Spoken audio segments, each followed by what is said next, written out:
So I found a very interesting and very Victorian star crochet pattern that's free. I link it down below. That's in reality only one part of a ground, but what's a ground?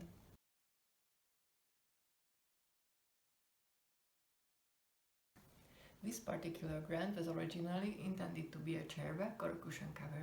I knew that this time at least I wouldn't attempt crocheting 9 or so repeats of the star to make a cushion cover, but I thought one star crocheted with a thicker yarn would look really nice as a sizable winter ornament in a window, so here goes.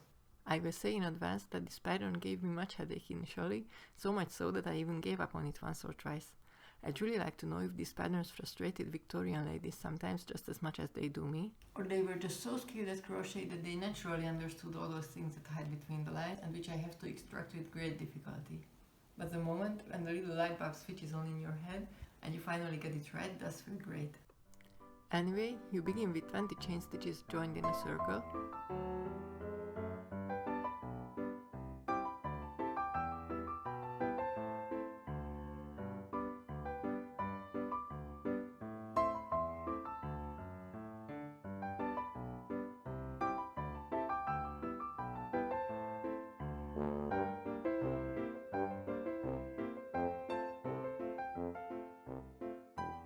Don't be fooled, this will not be the center of your star. It will be the base of the first scallop, as the pattern calls it. Knowing this will spare you that what the moment where it says chain 27 stitches in the middle of the pattern.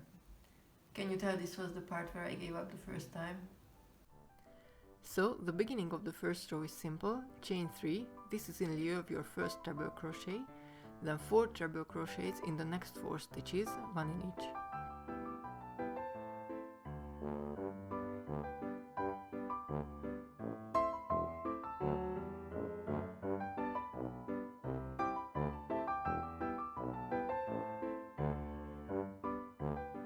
Then 2 double crochets in each of the next 3 stitches, 6 in all.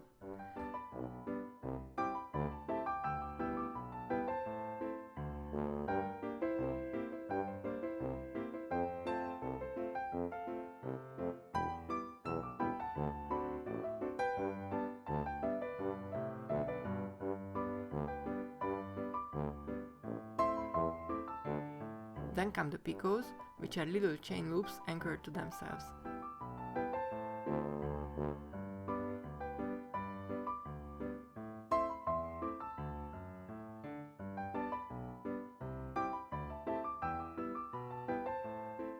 The method I used for creating the picots can be found in the same book as the pattern, it's the Dillman's Encyclopedia of Needlework.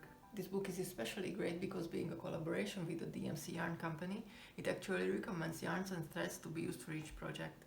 There's even a table at the end of the book detailing all the different yarns mentioned, complete with needle size recommendations. I find this to be invaluable.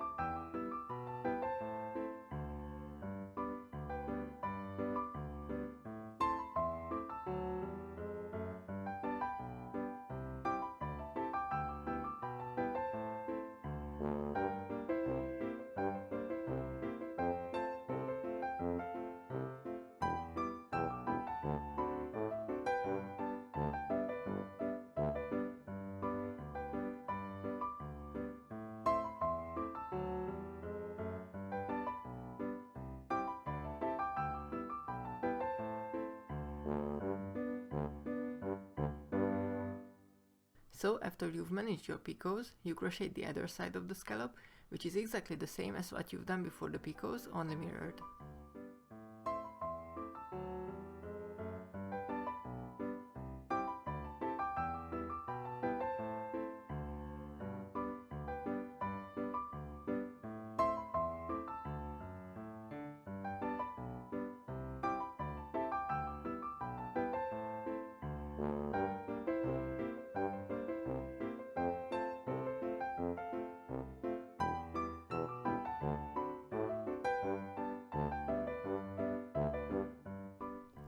Then you chain 4 and crochet another set of picots.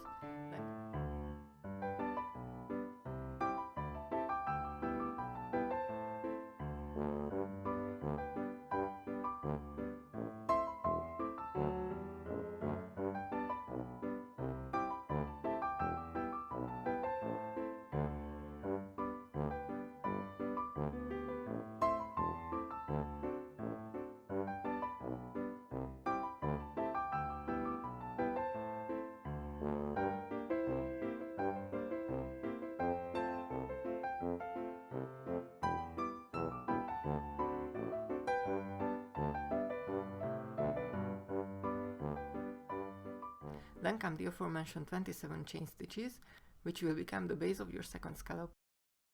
You anchor these to the 7th of the 27 chain stitches with a slip stitch,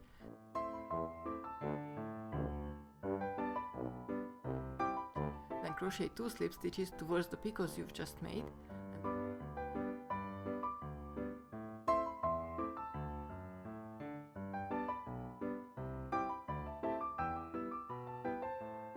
and then continue like this to start the actual scallop.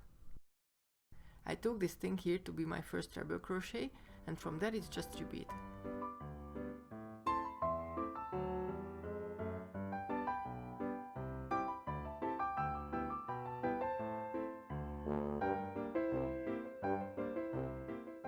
Once you've completed all 4 scallops, you will need to crochet inwards. You do that like this, you crochet 5 chain stitches,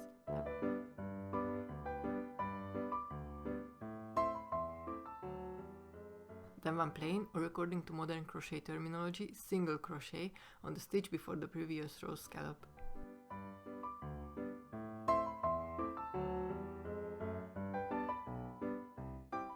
Five chain stitches again,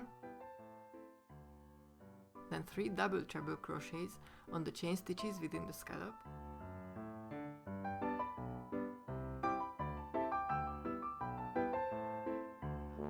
you work each of these without pulling the yarn through the last 2 loops.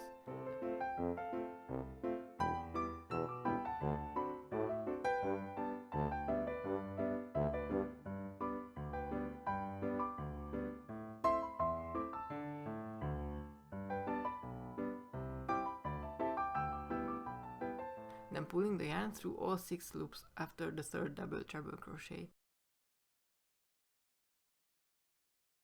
Then 5 more chain stitches and 1 single crochet on the stitch after the scallop.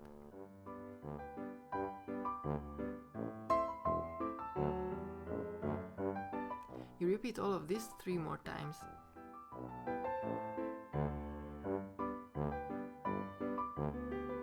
On the 3rd row, you crochet 1 single crochet on each chain stitch and on each double treble crochet.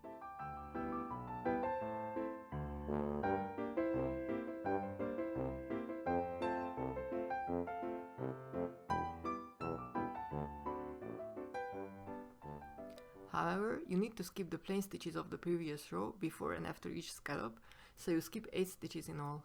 Then you can cut your thread.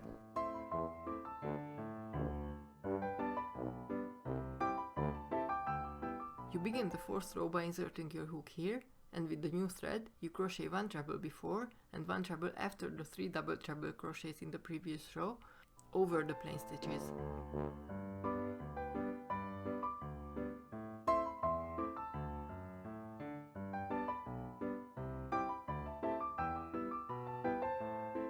Three chain stitches, then repeat the whole thing 3 more times.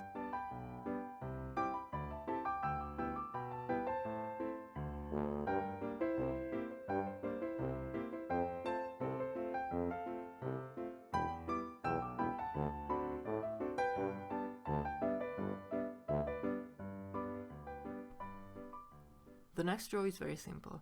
You begin with 2 slip stitches, but the book calls this single crochet, so I strongly recommend reading through all stitch explanations on page 313 before starting your star if you plan to do so.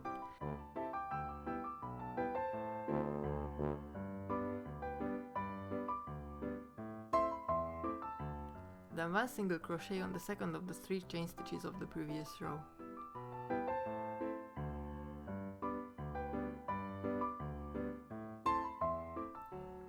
One chain stitch, then 1 single crochet on the 2nd of the next 3 chain stitches of the previous row, and repeat this 2 more times.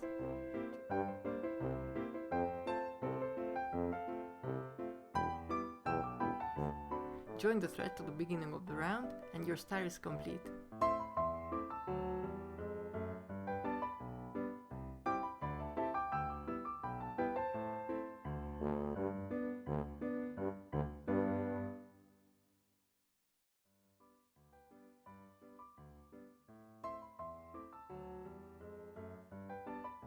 Of course, you'll need to weave in your ends.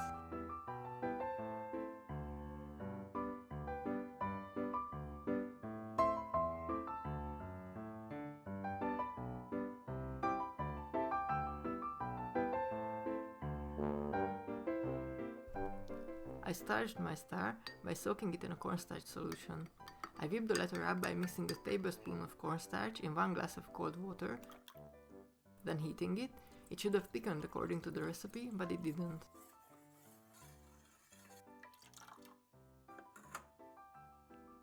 I used it anyway. I added some cold water, then let it cool slightly, then dipped in the star. When it was soaked through, I took it out, put it on a dish towel, squeezed out the excess liquid, and let it dry overnight. I was not completely satisfied with the result, so I repeated the whole process again the next day with the leftover starch.